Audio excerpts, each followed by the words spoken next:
Alright, so I'm back with another package. I don't know what these are as I'm opening them, so I mean I know what I ordered, but I don't know as they were coming in. I was kind of stacking them, so I don't remember what is what and who came from what.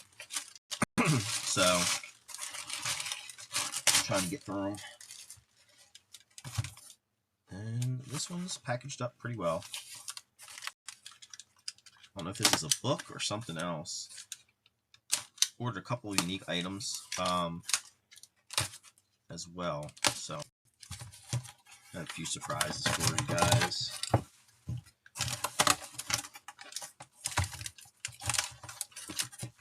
Okay. And this room has definitely got to be cleaned up tomorrow. Get a big trash bag in here and get all these packages out. And bubble wrap on the floor, and cardboard. And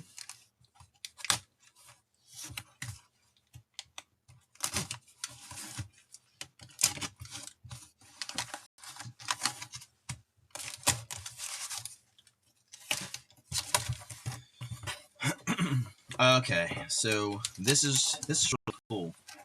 All this. This I'm gonna have to take out of the package. All right. So, Alan, Comic Collector Geek, a while back, did a book called Wolf Gal, and Steppo ended up getting a copy as well. Well, the first time I saw the Wolf Gal book, I wanted it. I really liked it, so I wanted it. Later on, Alan showed the actual first appearance of Wolf Gal was in Little Abner number 61. Alan ended up getting like a high grade copy. I think it was like a 9.0. Still looking for a nice high grade myself, like an 8 or higher. But this is really cool and unique. So what I have here is the cover proof for that actual issue with the receipt from the engraver. And what this is this is the cover proof of after they've made the printing plate. So I don't know if this is like a one-of-a-kind type of thing. If they sent a couple of them, maybe. I'm not sure. But this receipt is from the Post Photo Engraving Corporation, Post Color Plate Engraving Division. It says here, engravers of quality printing plates, 68 Union Avenue, Clifton, New Jersey. And it has on here, on the receipt, to Harvey Publications, and then Publications is actually scratched out, and it's handwritten Enterprises, so it's Harvey Enterprises Incorporated, 1860 Broadway, New York, New York. The date of this is 9/19/1947. This is a receipt for one set of comic book plates, priced as quoted, Little Abner number 61. And this was paid by a check, number 109. And the total in 1947 was $1,050. And this is a nice piece of comic book history, but this is the receipt stapled to the cover proof. And then, don't want to mess this up. So this is, try to stop it at the staple, and that is the cover. Little Abner number 61. It's folded in half, I guess, to go in the envelope that it was shipped in.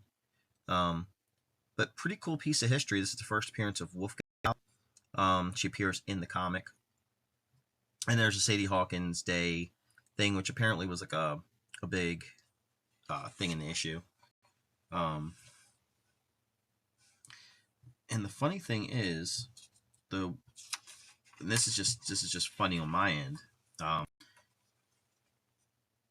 actually, what is this? I don't know what that is. A picture of maybe the artist. I didn't even know that was even in there. Alan, I guess if Alan has his book, if you open it up, is this picture in the comic? So that's pretty cool.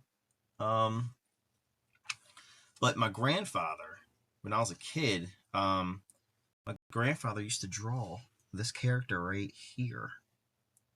And he used to draw a Basil Wolverton character too. Minnie Haha, I think her name was, or something. Um, and it's funny because as a kid, I remember seeing it tons of times, and that was my grandfather that we lived with. And in we had like a split level, or a 2-story, 3-story house. We lived on the second and third floors, which is like a separate entrances and everything. And he lived in the first floor of the house, and he had his own entrance and everything. And he had a refrigerator in his bedroom, which is now my parents' dining room. Um, and he used to keep comics in the. He had the refrigerator, and I don't know why the refrigerator was there. It was just like a refrigerator wasn't plugged up. And he would have stuff in there like comic books. He would use it almost like a closet, I guess. But I remember as a kid going down there and just I don't know how I knew they were in there. I just opened it up and there was a stack of comics. Still have some of them. One of them actually was a DC book called, I think it was called Girls Love or Girls Romance. It's got the J. Scott Pike cover with the biker grabbing the girl. I think they're on the beach. And a couple coverless comics that were in there that just cousins have read to death. But they were down there for us kids. So I don't know if that's where I get it from with comics, or with him. He like I say, he was an artist. He used to draw these characters. That girl there and the Basil Wolverton character. And I didn't realize it was a Basil Wolverton character until later in life, and I really started getting into comics. I started looking at the silver or golden age of comics and different cartoons and characters and things. When I started moving away from like the superhero stuff and looking at everything, that's when I came across that character. And he had hand drawn picture of it that he did himself, and that character there. This one here. So it's kind of a nice little callback. And I never knew about that character until I saw that cover, and I was like, I remember that character my grandfather should draw. But that's it for now.